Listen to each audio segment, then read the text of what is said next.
इस वीडियो में हम पॉलिटी का 30 इम्पोर्टेंट फैक्ट डिस्कस करेंगे। ये क्लास 2 है। इससे पहले हमने क्लास 1 ऑलरेडी डिस्कस किया हुआ है। आप इसे हमारे चैनल पे जाकर देख सकते हैं। ये क्लास 2 है। चलिए देखते हैं हमारा पहला फैक्ट। 26 जनवरी के दिन संविधान लागू इसलिए किया गया क्योंकि कांग्रेस ने इस तारीख को 1930 में स्वतंत्रता दिवस के रूप में मनाया था। यानी संविधान को 26 जनवरी के दिन लागू क्यों किया गया? क्योंकि कांग्रेस ने इसी तारीख को 1930 में स्वतंत्रता दिवस के रूप में मनाया था। सेकंड है, भारतीय संविधान में टोटल 395 अनुच्छेद, 22 भाग और 12 सूचियां शामिल है। भारतीय संविधान में 395 अनुच्छेद है, 22 भाग और 12 सूचियां हैं। नेक्स्ट है, भारतीय संविधान में लगभग 450 से अधिक अनुच्छेद है। कितना अनुच्छेद है? तो लगभग 450 से ज़्यादा। नेक्स्ट है, भारत का संविधान संविधान सभा के द्वारा ग्रहण किया गया। भारत के संविधान को संविधान सभा के द्वारा ग्रहण किया गया। नेक्स्ट है, स्वतंत्रता, समानता और भ्रातृत्व की प्रेरणा फ्रेंच क्रांति से आई। स्वतंत्रता, समानता और भ्रातृत्व की प्रेरणा फ्रेंच क्रांति से आई। नेक्स्ट है, भारत के संविधान की प्रस्तावना में समाजवाद एवं धर्मनिरपेक्ष ये दो शब्द पहले शामिल नहीं किया गया था, इसे बाद में शामिल किया गया। नेक्स्ट है, भारत को एक धर्मनिरपेक्ष राज्य के रूप में कौन वर्णित करता है? तो संविधान की प्रस्तावना। नेक्स्ट है, संवैधानिक उपचार का अधिकार किसके अंतर्गत आता है? तो मौलिक अधिकार, कानूनी अधिकार एवं संवैधानिक अधिकार के अंतर्गत आता है। नेक्स्ट है, संविधान का कौन सा अनुच्छेद देवनागरी लिपि में हिंदी को संघ के सरकारी भाषा के रूप में मान्यता देता है?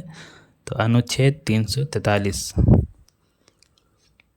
यानी अनुच्छेद 343 देवनागरी लिपि में हिंदी को संघ के सरकारी भाषा के रूप में मान्यता देता है। नेक्स्ट है, संविधान सभा की व्यापार समिति के व्यवस्थापन के अध्यक्ष यानी पहले अध्यक्ष कन्हैया लाल मानिकलाल मुंशी थे। नेक्स्ट है, प्रथमतः आपात स्थिति की घोषणा 6 महीने के लिए की जा सकती है। नेक्स्ट है, केंद्र शासित प्रदेशों के मुख्यमंत्री की नियुक्ति राष्ट्रपति द्वारा की जाती है।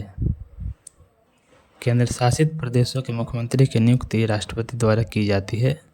नेक्स्ट, भारत के संसद का व्यय यानी खर्च संसद द्वारा ही नियंत्रित किया जाता है। नेक्स्ट है, जनहित याचिका की धारणा अमेरिका से लिया गया है। यानी जनहित याचिका की धारणा किस देश से ली गई है? तो अमेरिका से। नेक्स्ट, किसी व्यक्ति की अवैध हिरासत के खिलाफ बंदी प्रत्यक्षीकरण लागू होती है। नेक्स्ट, संवैधानिक प्रावधान का संशोधन का प्रावधान किस में है? तो संविधान के भाग 20 के अनुच्छेद 368 में। नेक्स्ट, भारत की रक्षा बल के सुप्रीम कमांडर कौन होते हैं? तो भारत के राष्ट्रपति। नेक्स्ट है, भारतीय संविधान की प्रस्तावना में समाजवादी शब्द 42वें संविधान संशोधन 1976 के तहत जोड़ा गया है। यानी समाजवादी शब्द किस संविधान संशोधन के द्वारा जोड़ा गया? तो 42वें संविधान संशोधन के द्वारा, और ये 1976 में हुआ था। नेक्स्ट है, एक नया राज्य बनाने में संवैधानिक संशोधन के लिए कैसा बहुमत चाहिए? तो सिंपल बहुमत यानी साधारण बहुमत चाहिए। नेक्स्ट है, वे मौलिक अधिकार कौन से जो भारतीय नागरिकों को प्राप्त है लेकिन गैर नागरिकों को नहीं, यानी विदेशियों को नहीं? तो 2 मौलिक अधिकार है। पहला है भाषण एवं अभिव्यक्ति की स्वतंत्रता और दूसरा है अल्पसंख्यकों के अधिकार। ये दोनों जो मौलिक अधिकार है ये सिर्फ भारतीयों को प्राप्त है। नेक्स्ट है, सुप्रीम कोर्ट के अनुसार निजी भवनों के ऊपर यानी अपने मकान के ऊपर राष्ट्रीय तिरंगे झंडे को फहराना संविधान के अनुच्छेद 19(1)(a) के तहत हर नागरिक का मौलिक अधिकार है। नेक्स्ट, भारतीय संविधान में संशोधन करके शिक्षा का अधिकार 1 अप्रैल 2010 को जोड़ा गया है। भारतीय संविधान में संशोधन करके शिक्षा का अधिकार कब जोड़ा गया? तो 1 अप्रैल 2010 को। नेक्स्ट है, किसे भारतीय संविधान की आत्मा कहा जाता है? तो संविधान की प्रस्तावना को ही भारतीय संविधान की आत्मा कहा जाता है। नेक्स्ट है, किसके शासनकाल में संपत्ति के अधिकार को यानी राइट ऑफ प्रॉपर्टी को मौलिक अधिकार की सूची से निकाल दिया गया।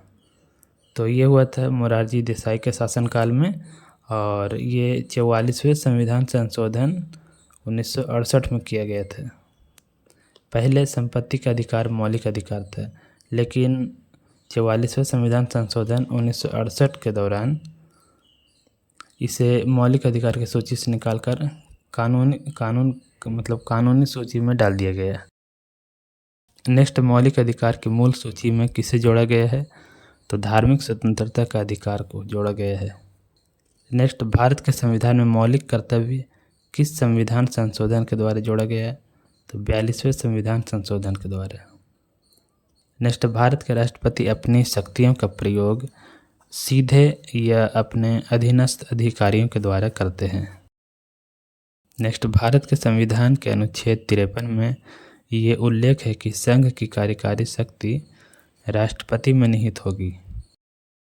नेक्स्ट, भारत के संविधान के अनुच्छेद 61 में राष्ट्रपति पर महाभियोग की प्रक्रिया के बारे में उल्लेख मिलता है। यानी राष्ट्रपति पर महाभियोग की प्रक्रिया का उल्लेख ये अनुच्छेद 61 में मिलता है। नेक्स्ट है, यदि राष्ट्रपति एवं उपराष्ट्रपति का पद खाली हो तो भारत के राष्ट्रपति के पद पर कौन नियुक्त होगा, यानी किसे नियुक्त किया जाएगा? तो भारत का मुख्य न्यायाधीश। आज के लिए इतना ही।